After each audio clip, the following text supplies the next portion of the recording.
This year's main focus has to be our 10-year reaccreditation visit.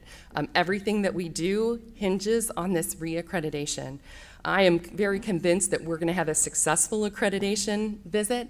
Some reviewer might find a little picky thing to make us write a follow-up report. But on the whole, I'm very convinced that we can show them a few important things about us. First of all, that we care about student success. We submitted our quality initiative over the summer and received very strong feedback from the HLC that they appreciated our collaborative effort and our emphasis on assessment and our true college-wide efforts to improve student success. I think our focus on student success comes through strong in our CESI results that Tracy presented, being higher than average for Ohio schools, medium-sized schools, and the overall CESI cohort is a very big deal. We are very close to being in the top 10% on the important categories of active and collaborative learning, student effort, academic challenge, student-faculty interaction, and support for learners. I'm absolutely convinced that the next time we do the CESI, we're gonna land in the top 10%. I think the HLC is also going to learn that we are careful and planful, that we use data for decision making, and that we also have a creator mindset. So I just came from a breakout session on OnCourse, so I'm a big fan of the OnCourse methodology, so I'm going to use a few OnCourse principles next. I think HLC is going to see that when we are faced with challenges, we do not take on, as a college, a victim mindset, that we are constantly looking for ways to improve and address the challenges that come at us. I think there are many ways that we take on a creator mindset as opposed to a victim mindset. For example, when we see people leaving, and we've had a few departures this year, Cindy Stegeman and Meredith and Isabella and Michaela and Christopher, and that hurts. But the victim mindset would say it's just a tragedy to lose all that talent. But the creator mindset says that they'll be friends and supporters of ours forever, and that we have new opportunities to work with wonderful new colleagues. Another way we could take the victim mindset is by saying that, you know, the renovation is just a big freaking hassle. It is. But the creator mindset says that we will be forced to be creative with the space that we have during the renovation, and eventually we are going to have this beautiful modern space to accommodate the types of learning we want to offer. A way we could take the victim mindset is by saying main campus takes all our money, right? And that's a bummer. But a way that we could take the creator mindset is by saying that our connection with the university truly is our greatest strength as a college, and we are becoming very expert at being efficient and lean and mean, as Rob Knar said. And then finally, one way that we could take the victim mindset is by complaining that it's really hard to teach underprepared or undermotivated students. But instead, as a college, we take the creator mindset and we say that we have the opportunity to make a real difference in our students' lives, and it forces us to be better teachers, to find a way to motivate them. So the fact that we regularly adopt the creator mindset is one of the reasons why I am so grateful to work here. We take a proactive approach to solving our problems rather than sitting around complaining and making excuses, and HLC is going to see this. We are going to be able to offer HLC dozens of ways that we are working to improve the student experience here. And so having a challenge and having good challenges to work on is one of the things that makes work life meaningful. And that's going to be the focus for the next part of my talk. As we look forward to what's next for our college and university, a key to our success is for all of our faculty and staff to find their work meaningful. I heard an episode of Hidden Brain on this topic very recently with host Shankar Vedantam, and I thought it was very apt for our school year. And this segment I heard was called Dream Jobs. He interviewed Amy Rosniewski, who's a professor of organizational behavior at Yale. And her job does a really nice job of explaining a realization that I came across when I was in college.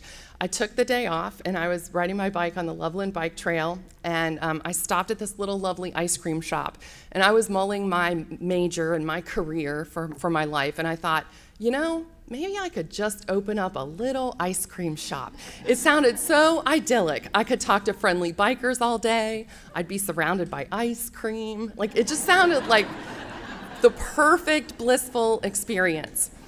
But I went into the ice cream shop, and everybody working in there was miserable. The boss was yelling at the woman behind the counter for making a mess. Another one of the employees was running around frantic because a delivery had come and she didn't know where to put it. They were just so unhappy. And I walked out of the little ice cream shop with my ice cream kind of stunned, like, wow.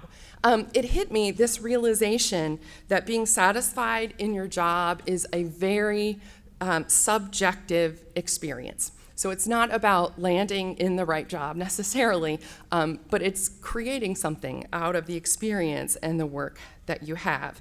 Anyone who has watched the show Dirty Jobs has seen that it's possible to be quite literally cleaning up crap and feeling satisfied about it, finding a sense of flow and feeling proud of your work.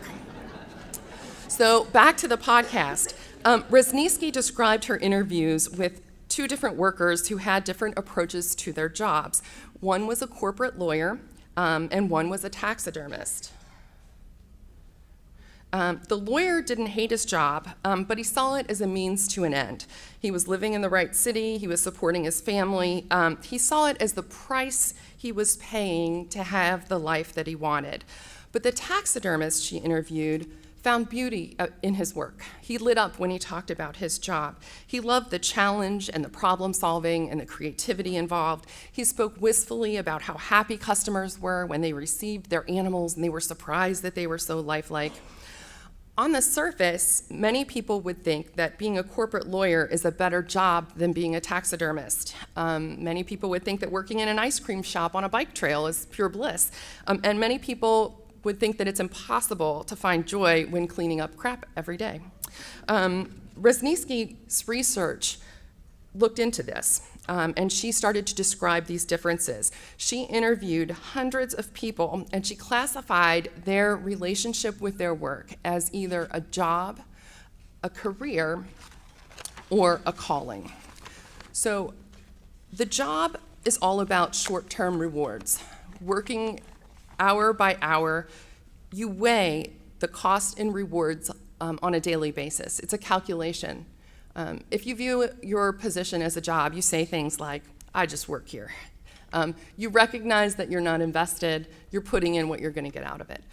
I recognize that most of us in this room do not see your work as a job at all. The other category is viewing your work as a career. Instead of the day-to-day calculation, it's a long-term investment in the position and also in this institution. While any given day might be positive or negative, you realize that the long term is the place where you're going to be, and so it's worth it to invest in it. But you also have this sense that you are putting in time and that the institution owes you something and that most of the time you'd just rather not be here. The third category she describes is the category called a calling, and this is all about bringing a sense of joy to your work, a sense of purpose, a sense of meaning and creativity. And maybe not every day, but hopefully on most days, you fall into this category. And if I asked you if you won the Powerball today, which is at 102 million, by the way, would you quit your job? And some of you are like, oh yeah, I definitely quit. And some of you, it depends on the day, and others of you say, no, I'd actually keep coming, keep going to this job. So there are two different schools of thought on this idea of finding your calling. And the first school of thought is that you choose a career that is fortunate enough to be your calling. This idea that you have to find it, that it's out there, and if you find the right match, you're going to be contented. This perspective is the reason why so many of our students are absolutely paralyzed by their decision about what to major in, because they feel like if they choose wrong, they're going to miss their chance to have a calling. The second way, and this is the way that researcher Wisniewski describes, that she found people land in their calling. She believes that you create your calling. So her theory of creating your calling is called job crafting. And so there are 3 ways that people go about this task of job crafting. The first way is to address the tasks that make up your daily work, expanding the contours of your job description to devote more time to the strengths and the joys you find in your work, strategically delegating or pulling out of some tasks that suck your will to live. Are there ways to be productive and useful to the organization that are ways that I enjoy? I would encourage you to talk to your supervisor about job crafting your tasks and think about the pieces of your job that you like the most, that fill you up, and what pieces you like the least, and try to adjust the amount of time that you spend on those. The next way that you can job craft is by people and relationships. How can you adjust your work to promote healthy, enjoyable connections? Maybe it means having more individual contact with students. If you look at studies of faculty members' satisfaction, they find that contacts with individual students is positively correlated with job satisfaction, whereas teaching load, when you're working with groups of them, is negatively correlated with job satisfaction. So maybe you need more of that one-on-one or informal time with students, and maybe mentoring a student could provide you that type of interaction, or working with students in a more fun environment like sponsoring a student organization. Another piece of this people aspect of job crafting is minimizing the time when possible, and maybe also, more importantly, the mental energy you spend on people who drive you nuts. The third way that you can influence how you see your job as a calling is by working on your cognitions, in other words, thinking about things a little bit differently. And this is the area of job crafting that is most in your control. How do you think of your job title? Are you grading quizzes, or are you shaping the next generation of learners? Are you mowing the grass, or are you creating a beautiful environment for our students, faculty, and staff? Try to get beyond a cliche to hit the words that really capture what you believe that you're doing. Remind yourself of the big picture behind your work and change the way you talk about your job to honor the importance of what you do. So I have a questionnaire, and it has items related to job crafting. And I'm going to read you 10 items, and I'd like you to count up with your hands maybe how many of these that you do on a regular basis. And researchers find that the more of these you do, the more likely you are to view your work as a calling. So just silently to yourself, think yes or no on each item, okay? I love questionnaires, in case you haven't met me before. Okay, number 1, I introduce new approaches to my work. Number 2, I introduce new work with tasks that better suit my skills or interest. Number 3, I change the way I do my job to make it more enjoyable for myself. Number 4, I change minor procedures that I think are not productive. Number 5, I think about ways that my job gives my life purpose. Number 6, I remind myself of the importance of my work to the broader community. 7, I think about ways in which my work positively impacts my life. 8, I make an effort to get to know people well at work. 9, I organize special events in the workplace, like celebrating a coworker's birthday. Happy birthday, Susan Willis. Number 10, I introduce myself to coworkers, customers, or clients I have not yet met. Okay, so you can see how many out of 10 you were able to check yes, and think about whether any of the others might serve you well. So another piece of finding work as meaningful is how it's recognized by others and the feedback that you get about the work. Behavioral economist Dan Ariely had an important study that demonstrate how we experience our work as meaningful. More traditional economics models emphasize reward is what we all work for. Dan's studies show that there's something different and additional to rewards that motivate behavior. So he conducted a study where students were asked to build these Lego creatures called Bionicles. And students received a decreasing amount of money for each Bionicle that they built, and they were able to stop whenever they felt like it. Students were randomly assigned to one of two experimental conditions. So in one condition, the experimenter would get the Bionicle, nod and say, okay, and place it aside. And then the student would decide if they wanted to build the next Bionicle. In another condition, a condition that Dan calls the Sisyphus condition, like Sisyphus, the Greek guy who got sentenced to pushing a rock up the hill all the time because he ticked off Zeus. In this condition, the researcher would take the Bionicle, disassemble it right in front of him, and say, okay. So in both conditions, the students knew that their Bionicle would be eventually disassembled. But in the Sisyphus condition, it was disassembled right in front of them. So what happened and what were the results of this study? In the condition where students' work was acknowledged, they built 11 Bionicles on average. In the Sisyphus condition, students only built 7 Bionicles. So in other words, the simple noticing of one's work made it a little bit meaningful. And having one's work pushed aside, disregarded, resulted in demotivation. Dan asked observers to predict the results of the study before telling them what happened, and they predicted it would go this way, but they didn't predict the extent of the difference. They didn't predict how much having meaningful work would matter or how demotivating having one's work disassembled would be. Additionally, Dan's lab also measured whether people liked building Legos, and there was a positive correlation between just liking Legos and the number of Bionicles they built. However, in the Sisyphus condition, that correlation completely went away.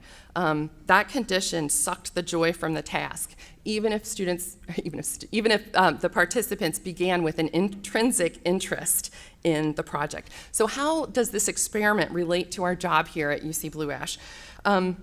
I know as a teacher, I remember the examples of students who got away, the students who didn't finish class or the too snide comments on course evaluations. And those are the ones that I remember most, the demoralizing aspects of our job. If we focus on this, we feel like Sisyphus doing our work, grading quiz after quiz, all adding up to nothing. What we have to do is keep in mind the individual students who are having a meaningful impact. We keep the reminders and notes that they give us and look at them every once in a while. We follow up with alumni to hear their amazing success stories. And it's important to remember that even if we just hang on to students for a semester or even just part of a semester, we are still getting through to them and changing who they are, even if their progress doesn't count for us in the state share of instruction that the college gets reimbursed for. We still make a difference every day. So the other thing that we need to do to prevent us from feeling like Sisyphus every day in our tasks is to encourage each other about what we do. A lot of us do this already. We participate on committees or in the Scholarship of Teaching and Learning and in workshops. But we need to do it more often. And this is revealed by a second experiment by Dan Ariely. So in this experiment, students got a page of letters, and there were a few numbers hidden in it, and students had to search for the numbers and circle them and turn them in. It was a similar arrangement where they could choose to keep working, and they got paid a decreasing amount of money for every one that they filled out. There were some experimental conditions, though. In one condition, the paper was acknowledged. The researcher would simply look at it, say, okay, and put it on the pile. In another condition, students' contribution was ignored. The researcher just took it and placed it on the pile, and the student didn't have his name on it. In the third condition, the mean Sisyphus condition again, the researcher took the paper and stuck it through a shredder and said, all right. And then the participants had the choice about whether they would continue on the task.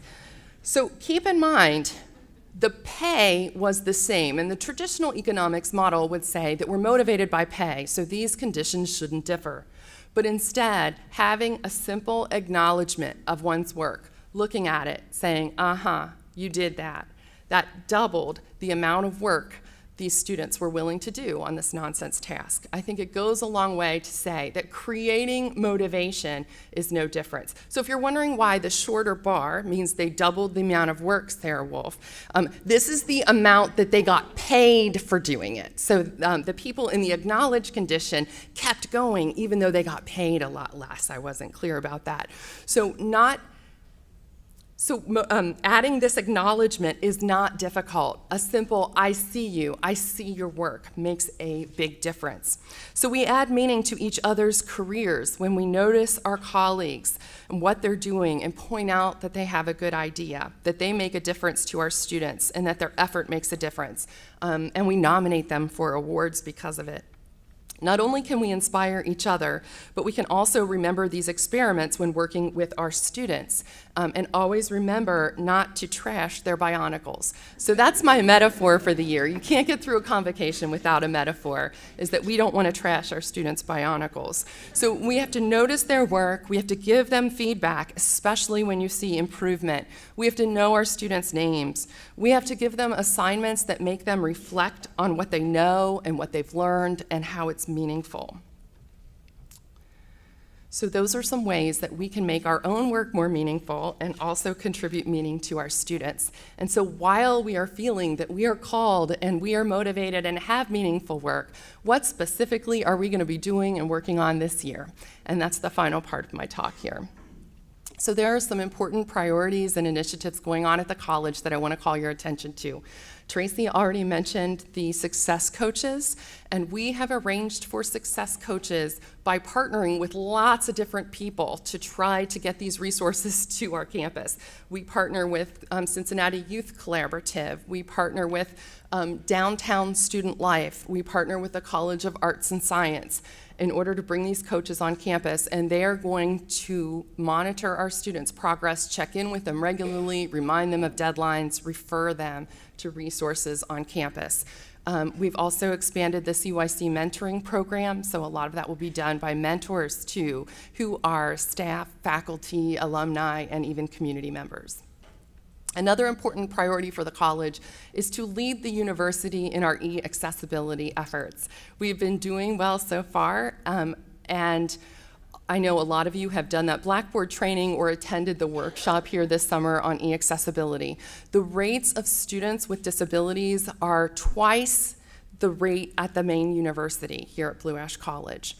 We have a lot of students with accessibility needs, and so in order to meet our mission of meeting students where they are and giving them an accessible education, we need to be leaders in this. Tracy mentioned that we're going to be expanding Starfish functionality to help give holistic support to our students and track the way that they're referred to resources. I mentioned reaccreditation. In addition to our overall general reaccreditation, we also need to apply to get our Bachelor of Applied Administration degree online, completely online. Of course, we're continuing our month's renovation. You can see them working busily on the other wing on the third floor. Another priority is to increase internships at the college. Right now, we have a dozen or so students a year who take advantage of internships. This number needs to be in the hundreds, and there's no reason it can't. I've had lots of conversations with community members, business leaders who are eager to get our students. So we need to package it differently, and we need to advertise it with them and work with students to connect them with internships that make sense. One of the early moves we're going to do is to hire a manager for partnership development. This is going to replace Isabella Marini's alumni coordinator position to more broadly be involved with connecting with internships as well as having some alumni responsibilities. And then the last thing that we need to do, and that we've learned over the last month and a half, is that we really need to, as a college, improve our ability to meet our demand for growth. So we're probably going to end up about 3% up for the year. on students, which is fantastic, right? However, we probably would be 8% up if we had enough capacity. The last several orientations, students have ended up with part-time schedules when they wanted full-time schedules. We have sent 800 students to Claremont to take classes here and there because we don't have enough seats. So it needs to be a priority of ours this year to work with department chairs, to look at our staffing needs, and to see where we can improve our capacity to meet the demand, to have the flexibility so that when we have the luxury of having this nice large class, that we can accommodate them. So, that wraps up the 8 new strategic priorities in addition to making progress on our strategic plan.